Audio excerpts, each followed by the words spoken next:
If you asked anyone in the village of Yosola who the most beautiful woman was, they might point to Folake, the daughter of the wealthiest cloth merchant. Folake was gentle as a dove, walked with the grace of a gazelle, and spoke in whispers that sounded like water flowing over smooth stones. But if you asked anyone who the most terrible woman was, the one whose name made grown men check their pockets and mothers cover their children's ears, everyone, without hesitation, would point to Adoni. Adoni was not ugly, but her character was so sour it could curdle fresh milk.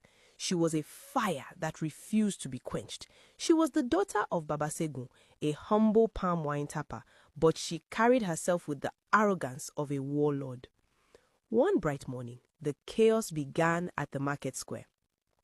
"Mama Toby, you are a thief, a distinct thief with no fear of God." Adoni's voice rang out, silencing the chatter of buyers and sellers. Mama Toby, a respected elder who sold peppers, adjusted her wrapper, trembling. "Adoni, please keep your voice down. I only added a little extra to the price because fuel is expensive." "Fuel? Does Pepe drink petrol?" Adoni clapped her hands dramatically, her eyes widening. "You are selling rotten peppers for the price of gold and you are talking about fuel? If you don't return my change, I will overturn this basket and the gods will feast today." "This young woman, please," a young man tried to intervene. He was handsome, a farmer with good prospects.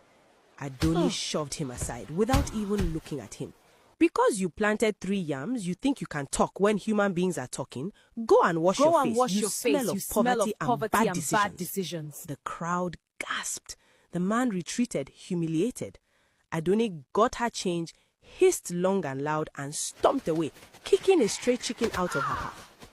This was Adoni.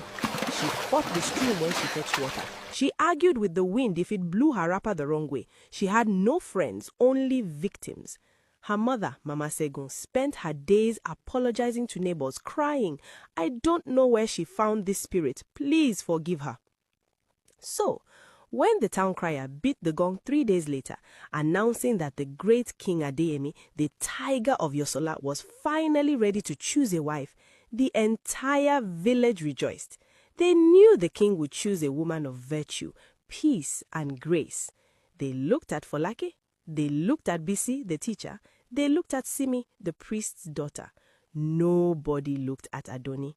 In fact, her father prayed she would have malaria on the selection day so she wouldn't go out and disgrace the family. King Adeyemi was a man of few words,